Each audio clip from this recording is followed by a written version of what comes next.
welcome to the Soya Says Podcast. This is episode number 19.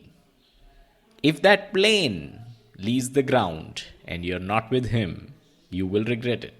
Maybe not today, maybe not tomorrow, but soon and for the rest of your life. This is a line from Casablanca that came out in 1942. There are innumerable emotions attached with traveling, be it the happiness of meeting your loved ones after a long time, the gloominess of leaving a place you may never return to, the excitement of a vacation, the lump in the throat when you wave goodbye, and the list goes on. But no matter how you feel, there are some questions about flights nobody has answers to.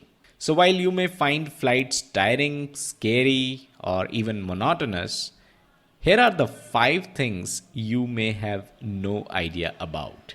Now, I am an intelligent person, at least I like to think that. And these questions are not intelligent questions. So treat them with a pinch of salt. Question number 1, switch off your mobile phones. But why? I mean, this is the most annoying thing about flights. There isn't any network signal up there. Then how does a mobile phone affect the functioning of such a large airplane carrying at least 200 people?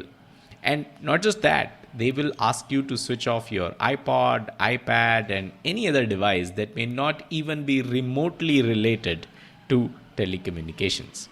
Number 2, panel lights. Now, if switching off mobile phones and electronic devices wasn't enough, there are other annoying activities that you may observe during takeoff and landing.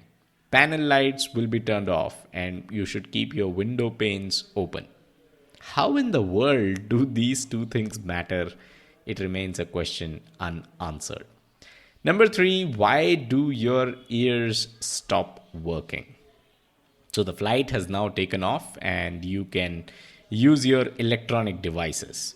You may want to listen to some music, but what could be more frustrating than not being able to hear anything at all? Forget music, sometimes your ears simply won't work during most of the flight. And I wonder what is the crazy reason behind that.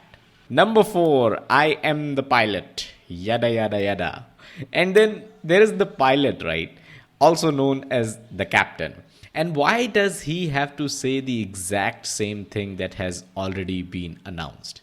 His voice is never clear, and we definitely need subtitles every single time the captain speaks from the cockpit. Although the question remains, why does he even speak to begin with? Number 5, how does this whole thing work? Now, in the spirit of an Ayushmann Khurrana movie titled YADDA that went mostly unnoticed, one question is pretty pertinent. How does a plane really fly? I mean, helicopters and rockets take off differently, and neither of them carry as many people as planes do. So, how do they really fly? Even if we consider taking off with high speed, what explains their moving forward in the air? How does a plane move forward in the air? Now, this might not be rocket science, but I'm sure it's pretty close to rocket science.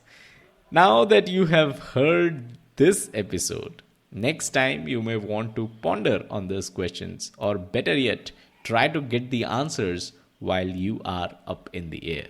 Bon voyage.